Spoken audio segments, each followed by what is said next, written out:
diskriminasi terkait disiplin positif terhadap kita semua. Jadi sebelumnya mari sama-sama kita dengarkan lagu Indonesia Raya. Kalau Bapak Ibu berdiri, depan ya.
Diseminasi kita hari ini kepada Ibu Darina selaku TGP Angkatan 11. Silakan.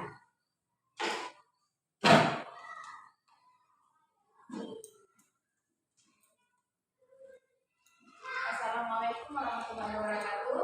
Waalaikumsalam warahmatullahi wabarakatuh. Sebelum kita mulai kegiatan diseminasi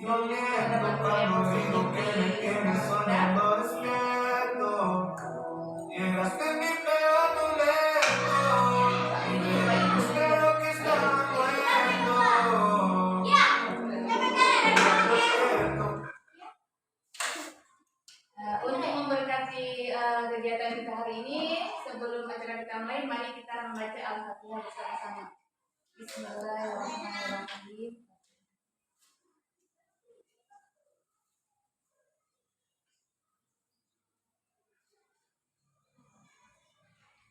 Amin. Jadi hari ini izinkan saya akan melakukan diseminasi penerapan budaya positif di sekolah kita. Jadi ini adalah tugas dari kegiatan guru penggerak. Saya selaku guru penggerak angkatan 11 ingin melakukan diseminasi budaya positif. Jadi ini kegiatan-kegiatan yang ada di sekolah kita, budaya-budaya yang ada di sekolah kita. Judul kegiatan kita hari ini diseminasi penerapan budaya positif. Jadi latar belakangnya sekolah ini ibarat tempat bercocok tanam. Maka guru berusaha menjadikan lingkungan sekolah menjadi tempat menyenangkan bagi murid untuk tumbuh sebagaimana kodratnya, karena murid ibaratnya sebagai tumbuhan, sehingga murid mampu membina dan menyerap pembelajaran bila sekelilingnya merasa nyaman. Jadi maksudnya di sini sekolah ibarat tanah.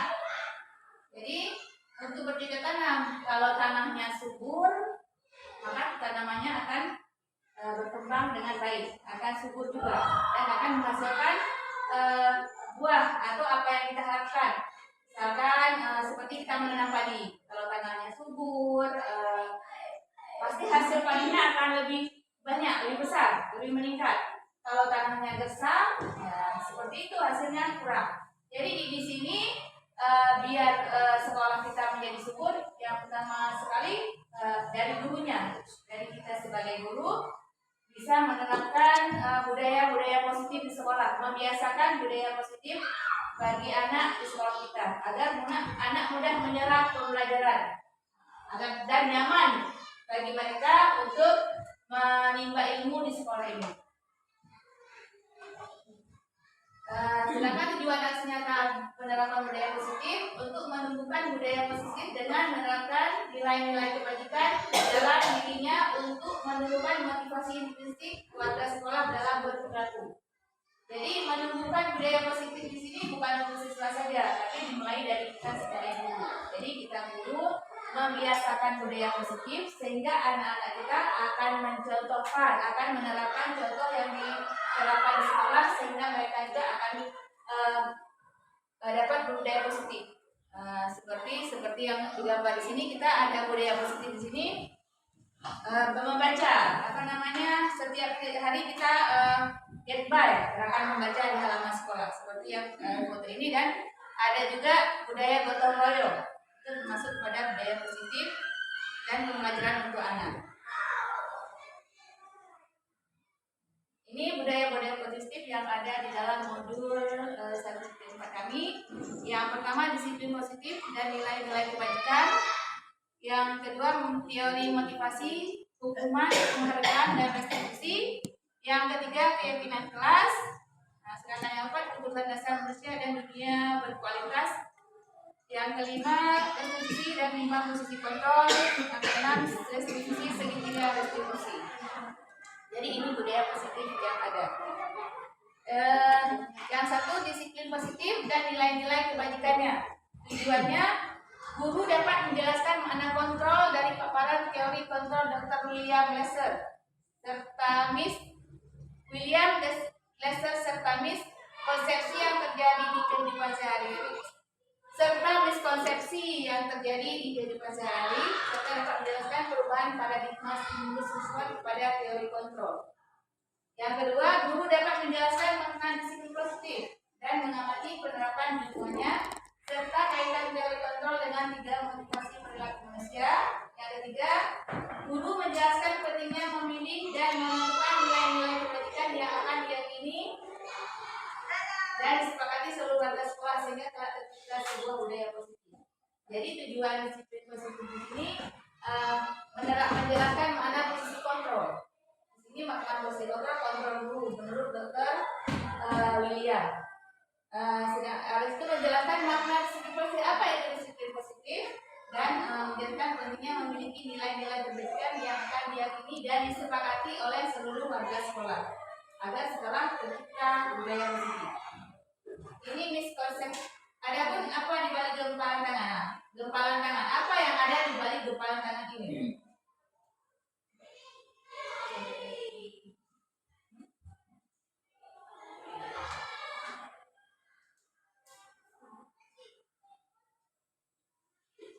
Ya, ini ada miskonsepsinya menurut Dr. William Lesser, ilusi guru mengontrol murid-murid. Pada dasarnya kita tidak bisa memaksakan sesuatu padanya. Tidak bisa kita paksakan harus seperti ini. Tapi kita bisa mengajak, bukan dengan memaksa. Kalau memaksa biasanya anak akan takut di depan kita. Tapi di belakang kita anak-anak akan seperti mereka. Kalau kita memaksa, mereka takut dengan hukumannya. Tidak takut akan akibatnya ke depan. Cuma takut pada hal di hadapan mereka saja. Ini pada dasarnya tidak dapat memaksa murid untuk berbuat sesuatu kalau murid tersebut tidak melakukannya. Kita cuma marah-marah aja kan jadinya kalau mereka tidak mau berbuat. Tapi mari kita mengajak mereka dengan mungkin pembiasaan positif, dengan mengajak mungkin dengan pendekatan, dan dengan cara memaksa. Walaupun guru sampai sedang mengontrol perilaku murid, hal demikian terjadi karena murid sedang mengizinkan dirinya untuk dikontrol. Kadang-kadang anak-anak mau dikontrol, tapi ketika tidak mau dikontrol, mereka akan melakukan perlawanan. Nggak mau, nggak ini, itu membuat kita semakin merasa guru akan kalau sering kontrol, mereka akan melawan, guru akan terlihat marah. Jadi ini jadi guru seperti pemarah. Jadi saat itu bentuk kontrol guru menjadi kebutuhan dasar yang dipilih murid tersebut. Teori kontrol menyatakan bahwa semua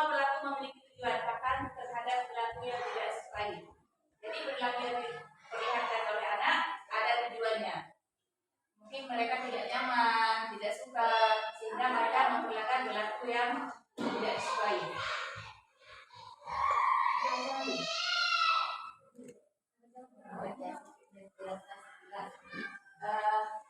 Yang kedua, ilusi bahwa semua penguatan positif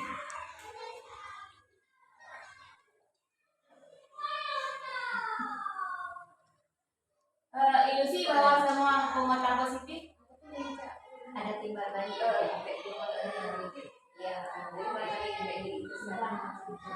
ya menurut Bapak Ibu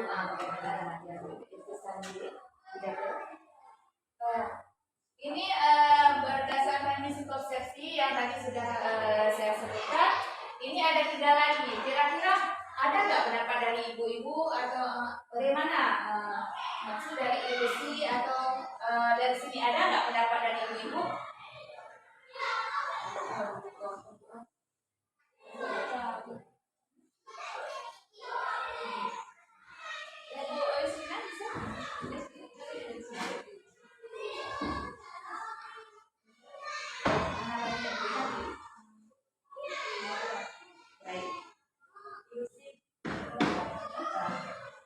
Ilusi bahwa semua penguatan positif efektif dan bermanfaat. Penguatan positif atau bukan adalah bentuk kontrol segala usaha untuk mempengaruhi murid atau mengulangi suatu perilaku adalah suatu usaha untuk mengontrol murid tersebut. Dalam jangka waktu tertentu, kemungkinan murid tersebut akan menyadarinya dan mencoba untuk menolak kedudukan sukacita. Maka bisa jadi murid tersebut menjadi tergantung pada pendapat sang guru usaha. Jadi berdasarkan ilusi yang pertama itu ada penguatan positif seperti dapat manfaat. Maksudnya di sini dapat maksud dari ilusi semua penguatan positif dapat manfaat itu saya ya mungkin kalau ilusi, kalau dikatakan ilusi kayak fata morgana, sesuatu yang kita anggap benar. Oh ini kayaknya benar seperti ini. Padahal kalau menurut William Glasser, kayaknya kalau menurut William Glasser itu hal yang salah. Bukan salah, ada salahnya gagal. Iya. Nah, kalau yang kita ilusikan. Iya, kalau ilusi kita misalnya kita mau beri wejana kepada anak. Nah, ayolah bagus seperti itu. Ayo misalnya kita buat bujukan. Jangan kayak gitu, jangan berbuat itu Pak. Kemudian jadi semuanya ada ketika anak patuh berarti bukan karena dia patuh karena dari dirinya, tapi karena ada bujukan kita atau karena ada iming-iming kita gitu. Padahal mungkin di lain kesempatan dia akan menolak. Karena kenapa? Mungkin nggak kita buat bujukan, nggak kita kasih bujukan. Jadi perubahan itu nggak dari diri siswa sendiri. Itu mungkin ada pendapat dari kawan-kawan yang lain, silakan. Berarti bukan kesadaran dirinya. Iya. Bukan. Ya. Kalau tidak dibujuk lagi mereka akan tidak melakukannya. Mungkin seperti itu ya. Yang kedua, ilusi bahwa kritik dan membuat orang merasa murah dapat membuat menguatkan karakter. Ini maksudnya mungkin ada yang mau berpendapat lagi? Ini menyalahkan karakter. Ya Bu, ya coba. Ini hampir sama juga dengan seperti yang dipaparkan kawan kita. Kita harus pahami dulu makna ilusi. Ilusi itu adalah bayangan kita. Seolah-olah kalau seperti ini akan berhasil. Bisa seperti itu. Nah, dari yang poin ketiga ini berarti menggunakan kritikan. Di saat anak berbuat kesalahan kita kritik, kita katakan kamu kenapa seperti ini atau bagaimana lah. Mungkin sebagian orang menganggap hal itu akan menjadi suatu cara agar anak itu bisa berubah menjadi untuk melakukan hal-hal yang bermanfaat positif.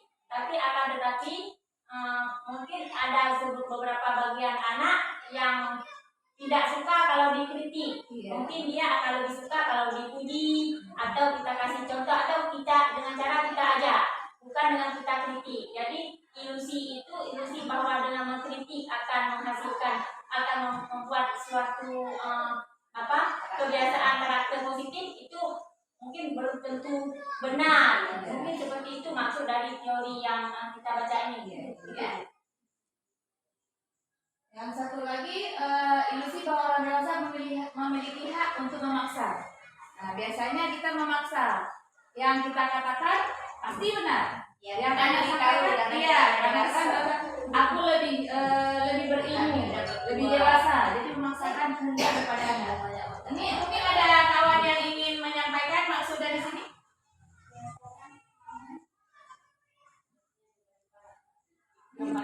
Biasanya kita dengan orang tua ya, orang tua dengan anak, guru dengan anak, sering seperti itu memaksa kehendak. Misalkan mengambil jurusan kuliah harus seperti orang tua, karena nanti mudah mendapat pekerjaan.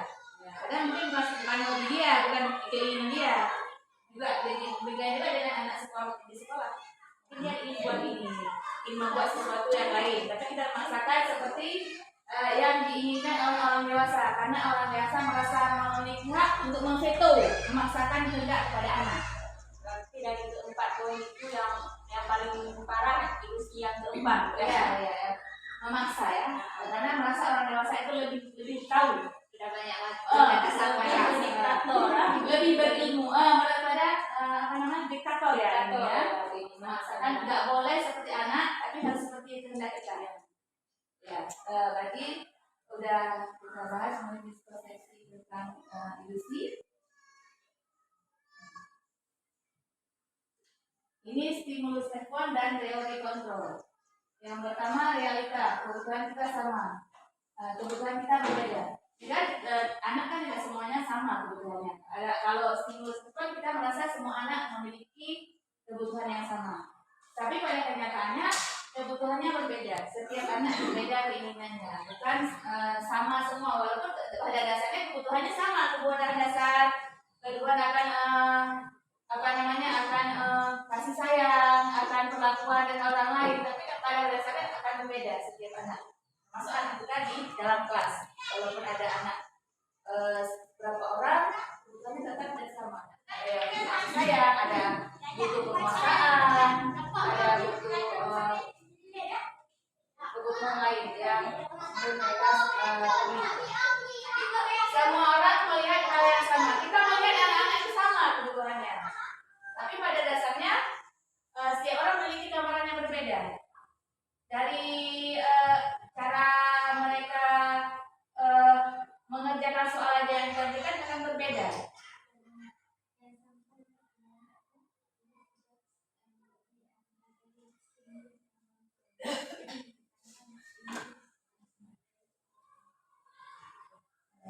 Yang ketiga, kita mencoba mengubah orang agar berpandangan sama seperti kita. Kita pasti mengharapkan anak kita di dalam kelas akan sama keinginannya seperti yang keinginan kita. Jadi pandangan kita ingin mengubah mereka seperti keinginan kita. Sebenarnya pada kelas seperti itu kita berusaha memahami pandangan orang lain tentang dunia, bahwa tidak semua orang harus seperti kita. Jadi pada dasarnya semua orang memiliki pandangan yang berbeda, tidak bisa kita paksakan. Yang selanjutnya, perilaku buruk dilihat sebagai suatu kesalahan. Sebenarnya yang diperlakukan buruk itu menurut kita itu suatu kesalahan, tapi menurut dari kontrol bukan. Semua perilaku memiliki tujuan. Misalkan anak tidak mau mendengarkan penjelasan kita di depan, mungkin dia ada kebutuhan yang belum terlaksana di dia, karena dasarnya manusia memiliki kebutuhan akan kebebasan. Mungkin mereka ingin melakukannya sesuai dengan keinginan mereka. Tapi kita tidak, menurut kita semua itu salah. Menurut kita sebagai seorang guru atau orang dewasa. Ada anak-anak dia tuh berbuat kesalahan, tapi waktu dia berbuat kesalahan itu kan ada tujuannya juga. Mungkin dia misalnya di dalam kelas dia berjalan-jalan tidak duduk di tempat dengan sebenarnya mungkin dia punya tujuan, mungkin itu maksud dari kata itu. Misalnya hai kemudian dah KPI, anak-anak kan sudah bangun, itu kan tujuan dia bangun jalan-jalan karena dia sakit pinggang, tapi kita menganggap dia bersalah. Seperti itu ya. Ada keinginan dia mungkin, ada tujuannya yang dilakukan. Yang selanjutnya orang lain bisa mengontrol saya, kita bisa mengontrol anak. Sebenarnya hanya Anda yang bisa mengontrol diri sendiri, bahwa hanya kita sendiri yang bisa mengontrol kita, tidak bisa kita dikontrol orang lain. Kalau seperti itu, kita bisa mengontrol saya, orang lain bisa mengontrol saya. Sebenarnya tidak bisa. Manusia itu bukan seperti remote. Kalau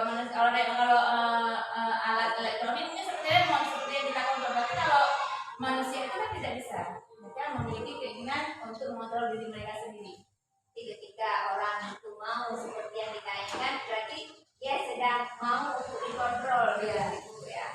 Tapi sebenarnya ketika mau dikontrol seharusnya mereka akan mengontrol sendiri. Yang selanjutnya saya bisa mengontrol orang lain. Nah, kita menganggap kita bisa mengontrol orang lain seperti di kelas sekolah kita bisa mengontrol anak-anak kita. Sebenarnya tidak bisa mengontrol orang lain. Mungkin terlihat kita bisa mengontrol, tapi sebenarnya bukan. Cuma di depan kita saja mungkin kita bisa kita kontrol, tapi di belakang kita kan akan sebenarnya keinginan mereka batal ya, itu karena pelampiasan dari tadi dari mereka terikat dengan kontrol kita, bisa jadi seperti itu ya. Iya, karena itu ada hukuman. Yang selanjutnya pemaksaan ada pada saat bujukan gagal. Nah, kalau kita sudah membujuk beberapa kali, biasanya kita kan gitu, berbujuk beberapa kali. Nah, kita akan memaksa dengan sikap membuat mereka takut dengan keras mungkin dengan seperti kelihatan marah gitu kan. Padahal sebenarnya enggak, kolaborasi dan konsensus kita kan benar-benar baru kita bisa mencari pilihan-pilihan lain dengan memberikan pilihan-pilihan kepada anak tanpa tidak memaksa. Ada anak yang mereka sukai, tapi kita nggak tahu apa yang mereka sukai. Yang selanjutnya model berpikir menang kalah. Ada kita sekarang masih ada penilaian masuk ada juara menang kalah. Sebenarnya enggak. Anak-anak menang semua menurut bagian mereka masing-masing. Misalkan juara, mereka juara di bidang olahraga, juara di bidang matematika, juara di bidang IPA. Jadi tidak ada menang kalah, yang ada adalah menang-menang. Tidak ada istilahnya menang kalah karena anak memiliki bakat di bidangnya masing-masing. Jadi potensinya masing-masing gitu, tidak ada yang menang kalah. Apa makna disiplin? Disiplin dimaknai menjadi sesuatu yang dilakukan seseorang pada orang lain untuk mendapat kepatuhan. Kita cenderung menghubungkan kata disiplin dengan ketidaknyamanan. Patuh, biar patuh. Disiplin menurut kita patuh. Kalau menurut Bapak Hajar Dewantara, disiplin di mana ada kemerdekaan, di situ ada disiplin yang kuat. Sesungguhnya disiplin itu bersifat self-destructive, yaitu kita sendiri yang menyelamatkan kita dengan sekeras-kerasnya. Jadi kalau menurut Hajar Dewantara, di mana ada kemerdekaan, di situ ada disiplin. Jadi disiplin itu tidak dipaksakan, tapi disadari, bukan dipaksakan. Jadi wajiblah penguasa lain mendisiplinkan diri kita.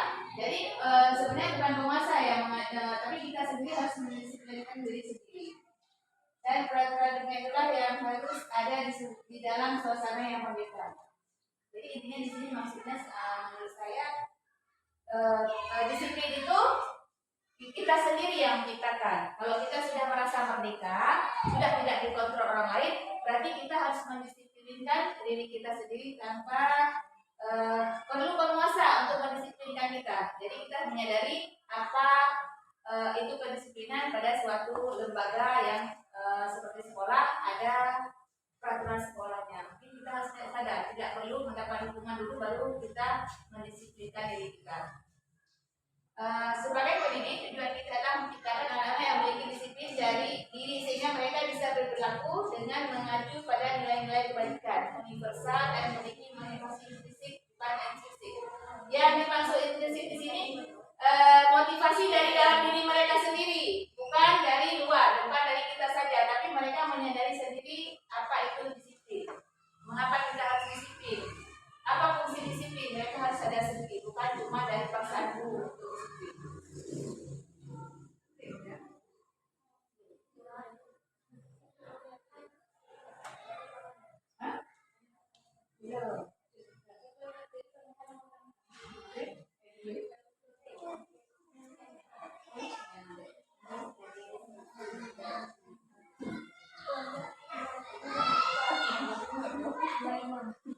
Di sini ada nilai-nilai kebajikan. Kira-kira ada yang bisa berpendapat di sini? Nilai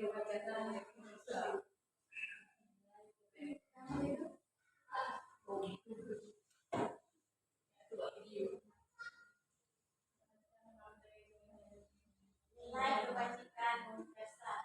Nilai kebajikan yang disepakati bersama lepas disusun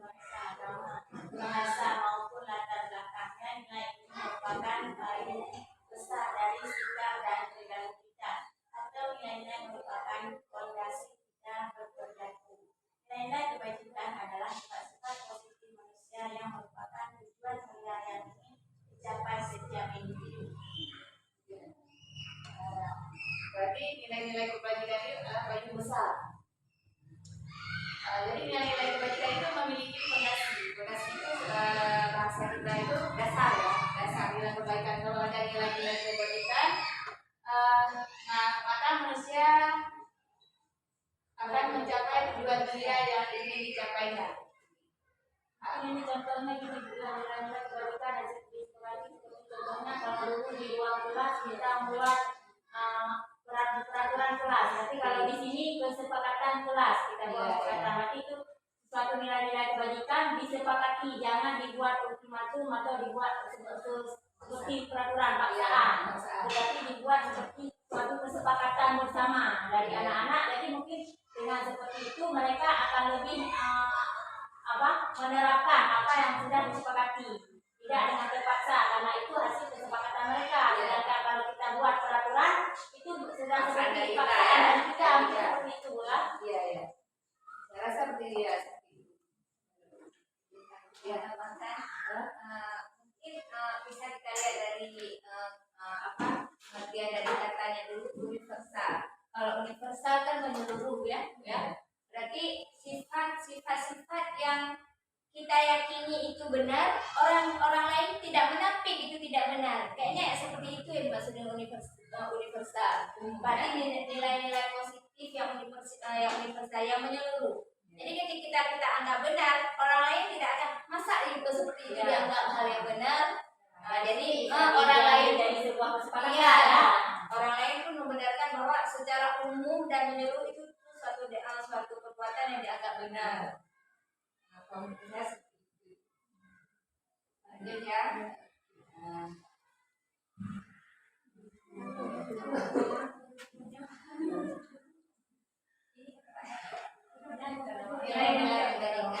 Ini nilai-nilai kebajikan dari ini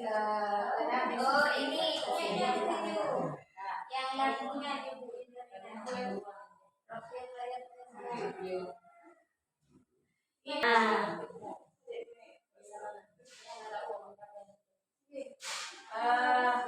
Ini ya profil pelajar Pancasila beriman bertauhid pada Tuhan Yang Maha Esa dan mulia, mandiri, bernalar kritis,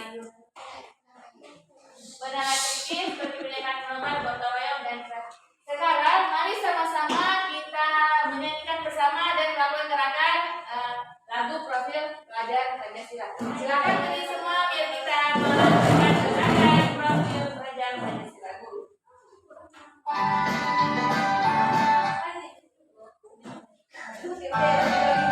Pelajar Pancasila beriman dan bertakwa pada Tuhan Yang Esa dan berakhlak mulia, berkelitian global, gotong royong mandiri, kreatif dan bernalar kritis. Pelajar Pancasila beriman dan bertakwa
ada 3 motivasi perilaku manusia.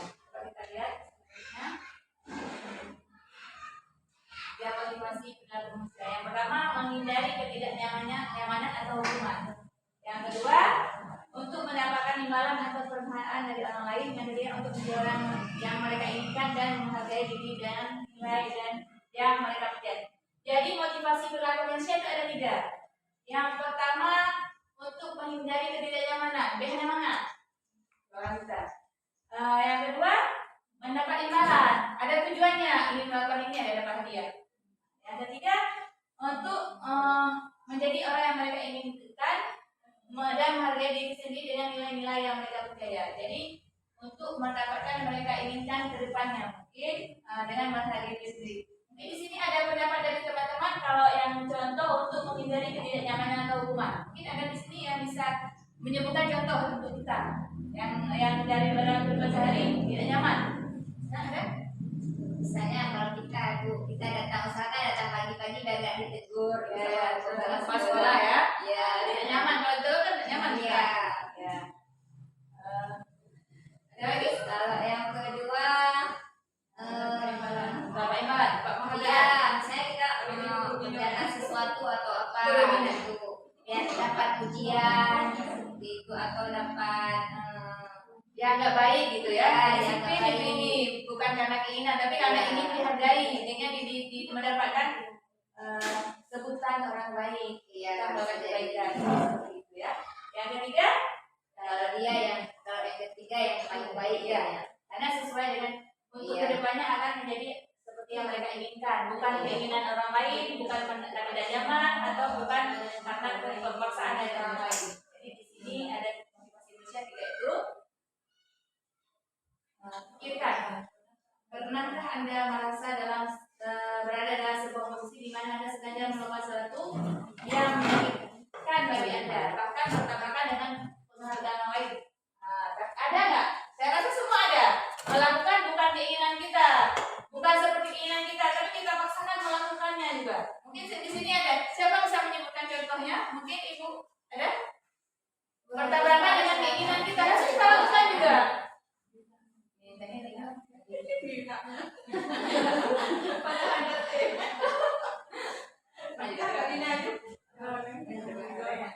Iya. Oke, semua kayaknya itu ada. Semua kita mungkin ada Pernah melakukan sesuatu yang tidak kita inginkan, tapi kita lakukan juga. Bertabrakan dengan hati nurani kita lakukan tapi tidak menyenangkan bagi kita melakukannya. Saya rasa semua kita ada, apalagi kita punya kepentingan masing-masing, punya keinginan masing-masing, pasti ada. Walaupun kita tidak menyebutkan spesifik di sini, pasti ada. Saya rasa. mungkin kita mau melakukannya biar tidak ada tidak timbul ketidaknyamanan. Tidak timbul masalah ya. Ya. Tidak nyaman itu Iya. ada terjadi di lingkungan kita di dalam kegiatan. Hal itu kayaknya lebih masuk ke poin nomor 1 yang baru Iya, saya lewat iya, ya. iya. Terpaksa kita lakukan, Terpaksa. tidak ada hukuman itu kan menyakitkan bagi diri kita Iya. juga. Hukuman itu kan menyakitkan. Untuk menghindari ketidaknyamanan dan anak-anak. Hukuman ini ada kasus Iva pernah menguasai pelajaran matematika sehingga pada saat pelajaran tersebut berlangsung dia lebih banyak diam diri atau menggambar di buku pelajarannya. Pada saat itu matematikanya Pak Seno menanyakan pertanyaan, Iva menjadi duduk dan tak sengaja menjatuhkan tasnya dari kursi serta tiba-tiba menjadi gagap pada saat upaya menjawab. Seluruh kelas pun tertawa melihat perilaku Iva yang bicara tergagap dan terkejut tersebut. Pak Seno pada saat itu membiarkan teman-teman Iva menertawakan Iva yang tergagap dan maju luar biasa.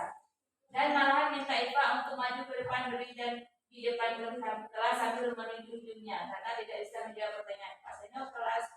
Pak Seno, pertanyaan Pak Seno. Kelas makin gaduh dan anak-anak pun tertawa melihat Iva di depan kelas memegang ujung hidungnya.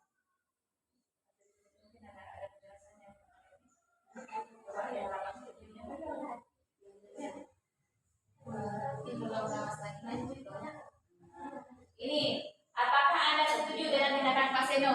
Tadi kan Pak Seno membuat Iva merasa tidak nyaman, dia merasa malu. Iya.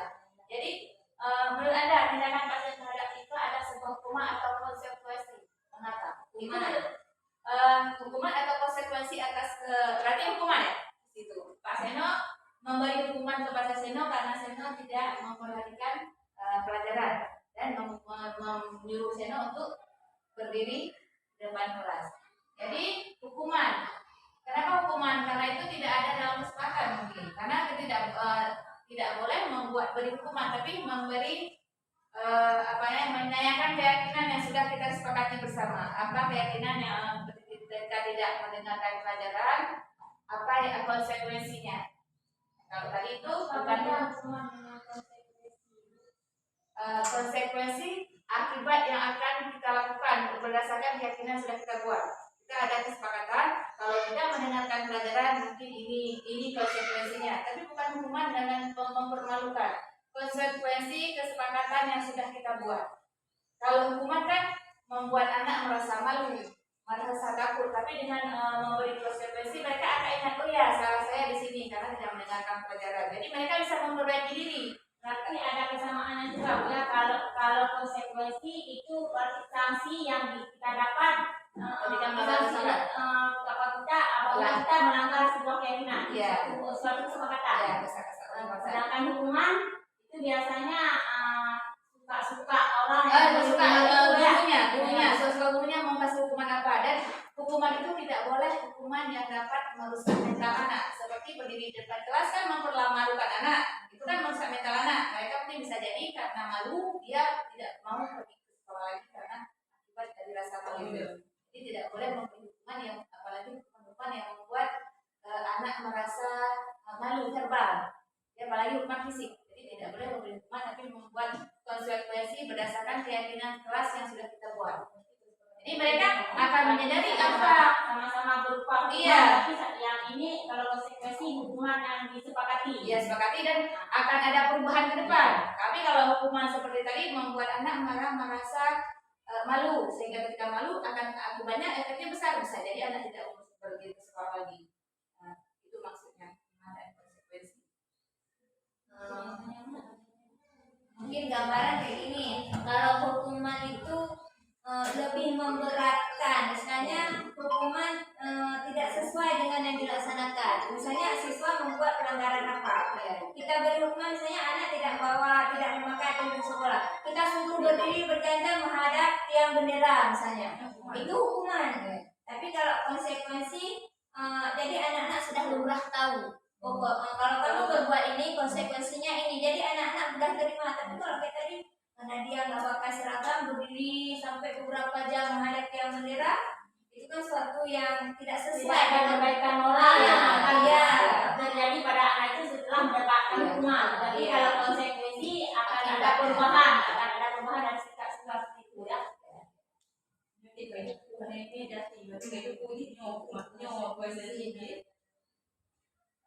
Ini hukuman. iya. Kalau hukuman bersifat tidak terencana, hanya bersifat satu arah, berupa fisik dan psikis. Jadi fisik dan psikis. Yang sedangkan konsekuensi sudah terencana, seperti keyakinan kelas kita sudah kita rencanakan. Kalau salahnya seperti ini, akan konsekuensinya seperti apa? Karena sudah disepakati, kita sudah buat keyakinan dan didirikan berdasarkan suatu data yang mestinya dapat diukur, supaya tidak merusak mental atau fisiknya. Murid tetap dibuat tidak nyaman untuk jangka waktu pendek. Tidak lama dia akan tidak nyaman itu. Tidak selamanya. Kalau tadi seperti cuma malu kan mungkin akan berkepanjangan dia malu. Tidak berani ke sekolah lagi. Guru memonitor murid. Kalau konsekuensi mungkin nantinya seperti kalau tidak membuat PR, kita suruh menulis atau Hukumannya lebih kepada mendidik, bukan hukuman yang merusak fisik dan psikisnya. Itu kalau konsekuensi.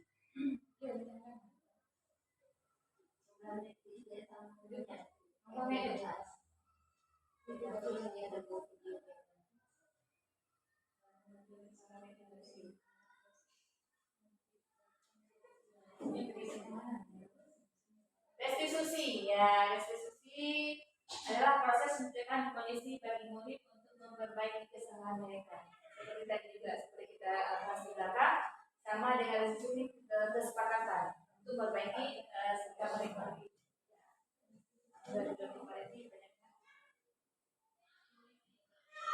Dihukum oleh penghargaan. Saat kita berulang kali menjadikan dia kepada anak-anak ada bertanggung jawab atau kepada seorang pedagang mulai sesuatu yang baru atau pas rumah dengan melakukan pemberian fasilitas, kita sedang berasumsi mereka tidak dapat melakukannya. Jadi kalau dihukum dengan oleh penghargaan, kita seperti kalau kita istilahnya biasanya kita nazar, kalau saya dapat ini saya akan sholat gitu kan. Seolah-olah kalau kita nggak janji seperti Allah nggak akan beri. Ini juga seperti itu.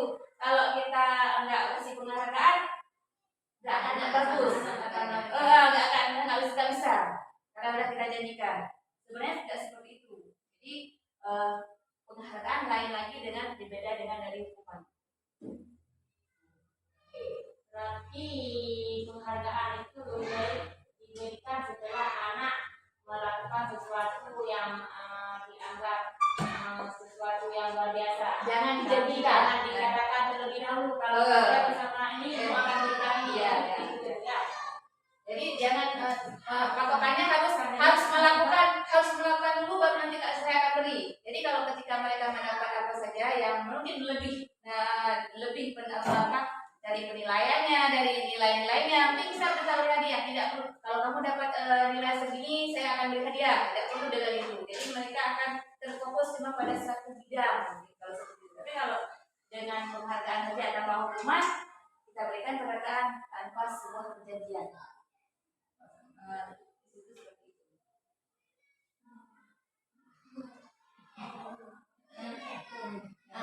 Kalau dihukum oleh penghargaan, ini kita tamsilkan seperti ini, Bu. Kalau hukuman itu nggak mesti sesuatu yang menyakitkan, banyak. Sesuatu hukuman bisa juga dikatakan hukuman walaupun itu dalam bentuk penghargaan.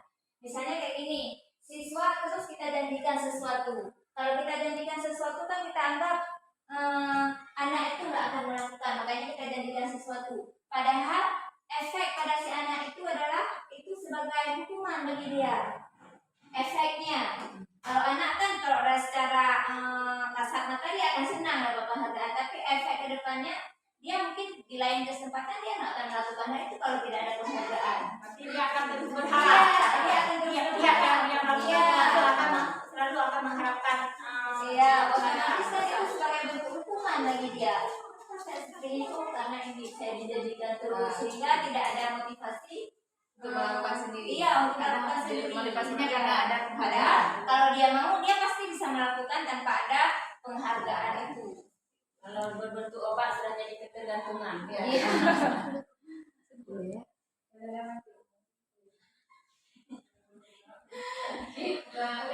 Dihukum oleh penghargaan maupun hukuman dan cara-cara mengontrol oleh seseorang yang mengajukan potensi untuk berarti ya, kalau penghargaan maupun hukuman dan cara-cara mengontrol perilaku seseorang, berarti ini termasuk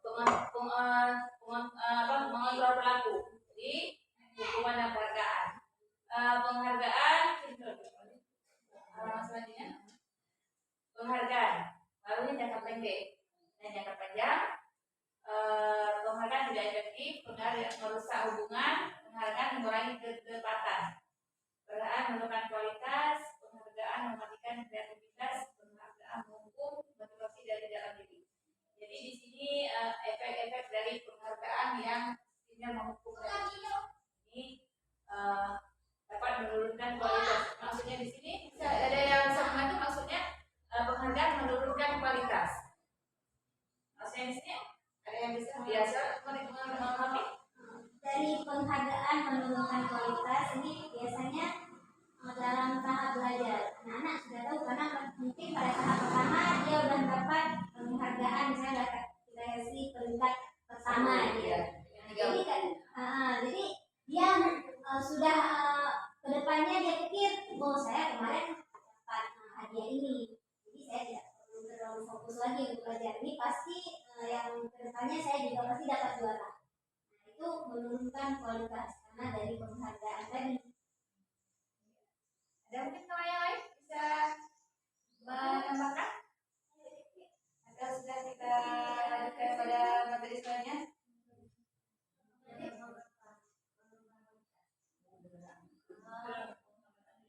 Kalau menurut saya itu penghargaan mematikan kreativitas, tapi ketika kita berinovasi, kita dari ini akan suatu penghargaan.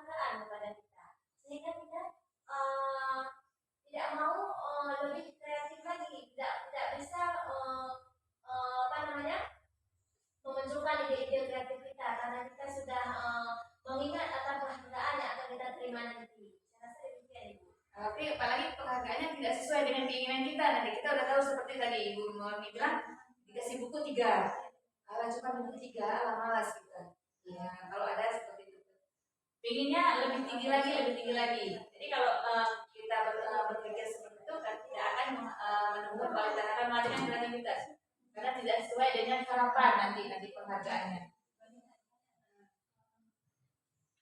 Tujuan segitiga restitusi ada 3 tujuannya. Seperti ini, guru mengetahui restitusi, guru dapat menerapkan restitusi, dan guru dapat menganalisis dengan sikap refleksi. Keyakinan kelas, ini contoh keyakinan kelas 2. Ada datang tepat waktu, mengucapkan salam, berdoa sebelum melakukan kegiatan, duduk dengan tenang, dengan tertib, menjaga kebersihan di dalam kelas dan di luar sekolah, aktif dalam pembelajaran kelas, berbicara sopan, belajar dengan sungguh-sungguh. Jadi keyakinan kelas yang sudah disepakati oleh kelas 2 ini. Jadi ketika mereka melanggar ini, mereka tahu bahwa ada konsekuensi dari pelanggaran ini. Karena keyakinan kelas ini dibuat bersama di dalam kelas, bukan yang dibuat oleh seorang guru. Karena dibuat bersama. Keyakinan kelas sudah kita sebutkan tadi, tidak konkret. Keyakinan kelas dapat berupa pertanyaan yang universal. Pertanyaan kelas senantiasa dibuat dalam bentuk positif. Tidak boleh mengatakan tidak.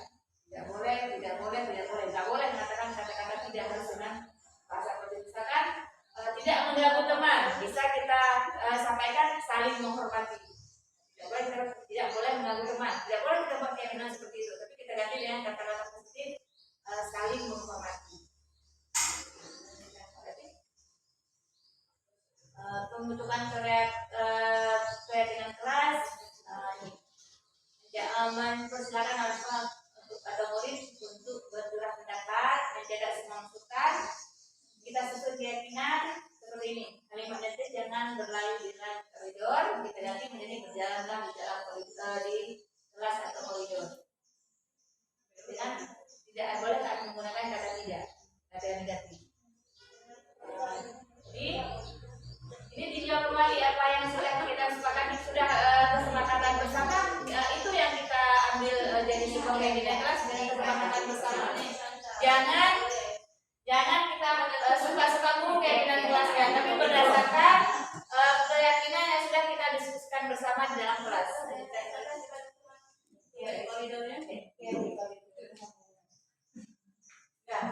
Ini keyakinan kelas. Contohnya kita meyakini rasa hormat, rasa bekerja dan diterima dan memiliki. Kami meyakini bahwa sangat penting untuk merasa diterima untuk kelompok dan saling bekerja. Artinya untuk kelas SMP, tidak SMP.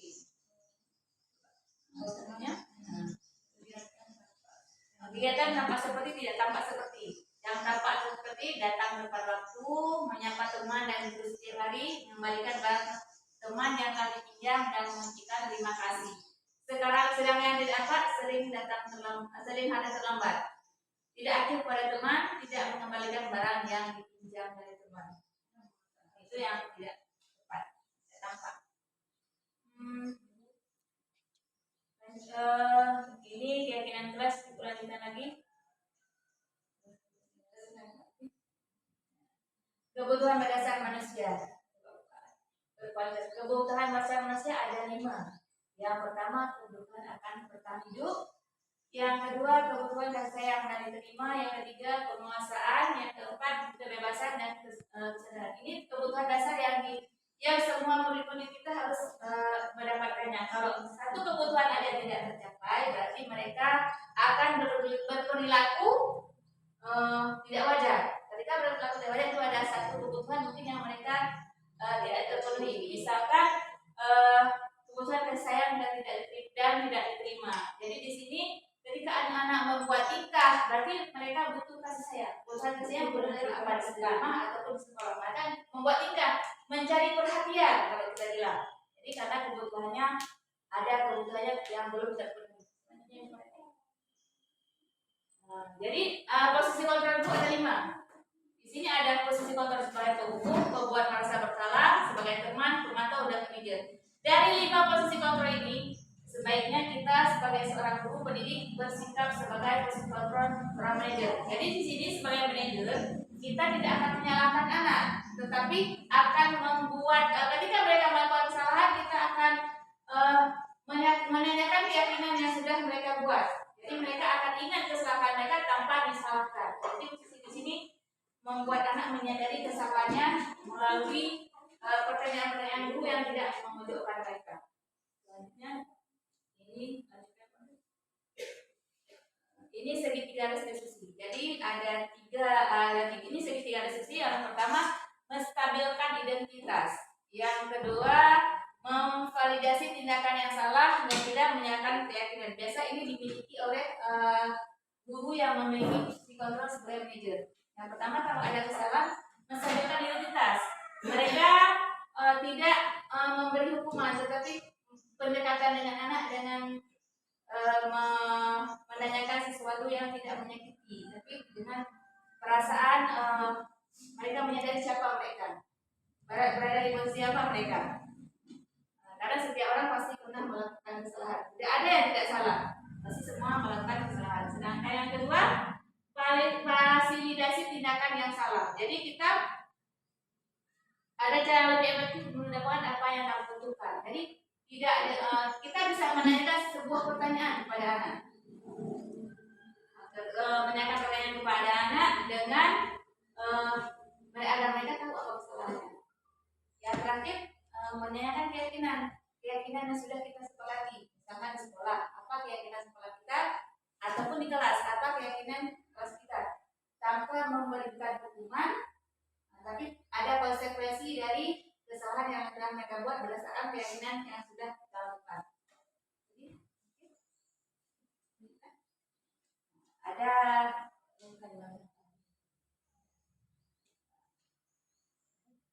Jadi ada tiga sisi, berarti segitiga sisi. Sisi satu menstabilkan identitas, sisi dua memvalidasi tindakan yang salah, sisi tiga menanyakan kebaikan. Jadi sudah 1 jam saya berdiri di depan untuk memaparkan diseminasi budaya positif. Jadi terima kasih atas perhatiannya yang sudah bersedia duduk di sini selama 1 jam. Ini kita semua di sekolah kemarin. Jadi saya akhiri. Wassalamualaikum warahmatullahi wabarakatuh.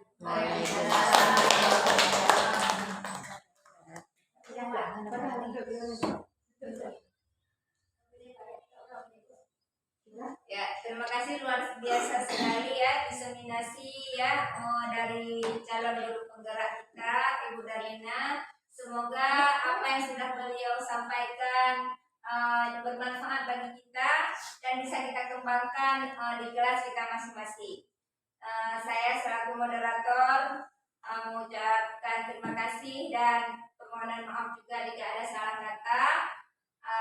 Untuk hari ini cukup sampai di sini kegiatan kita. Saya akhiri. Assalamualaikum warahmatullahi wabarakatuh. Waalaikumsalam.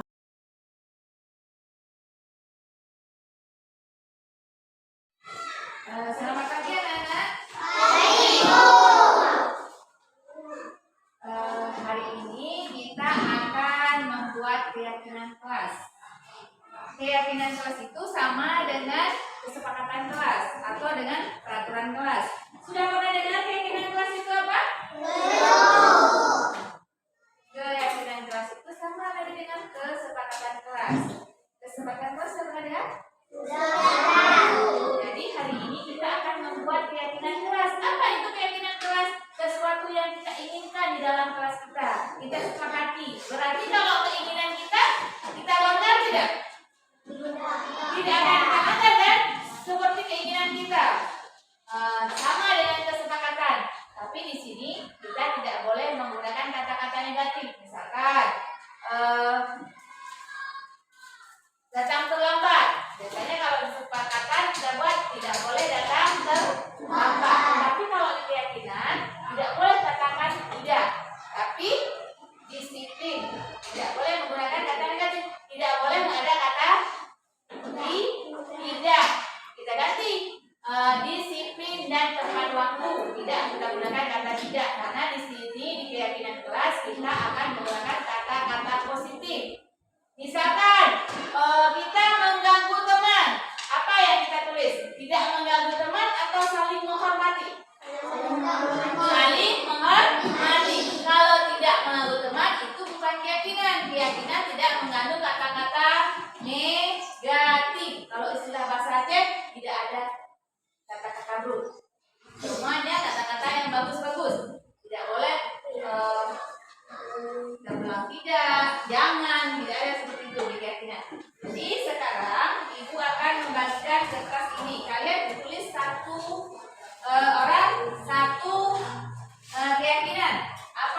kalian inginkan.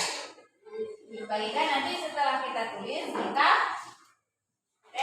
tempel. Jangan terbalik tulisnya. Ya, sudah ditempel. Tulis dulu, kalau belum kita tulis bisa kita tempel. Bagikan tuh kawan ke belakang dulu. Boleh tulis terus?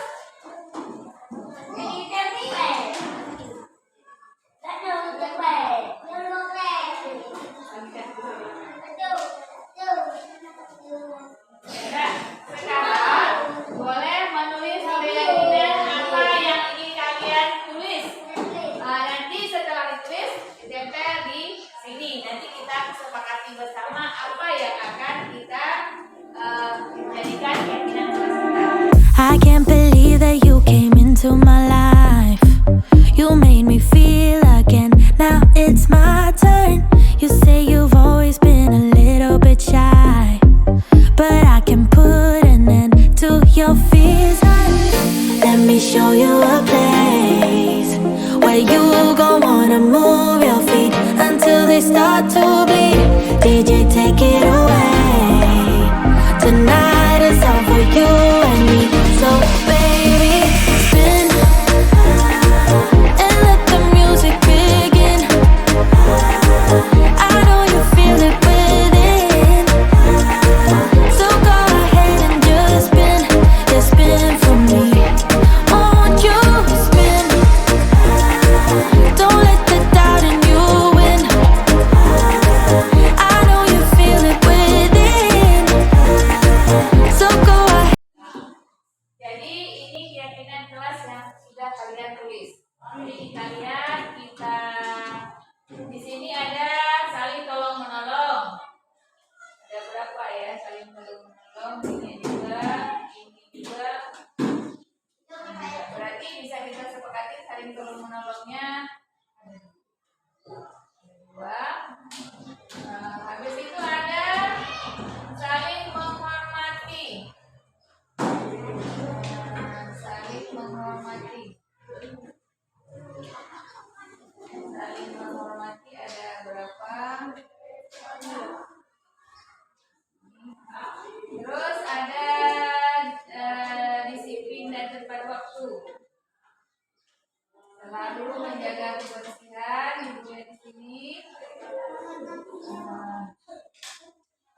Saling menghormati.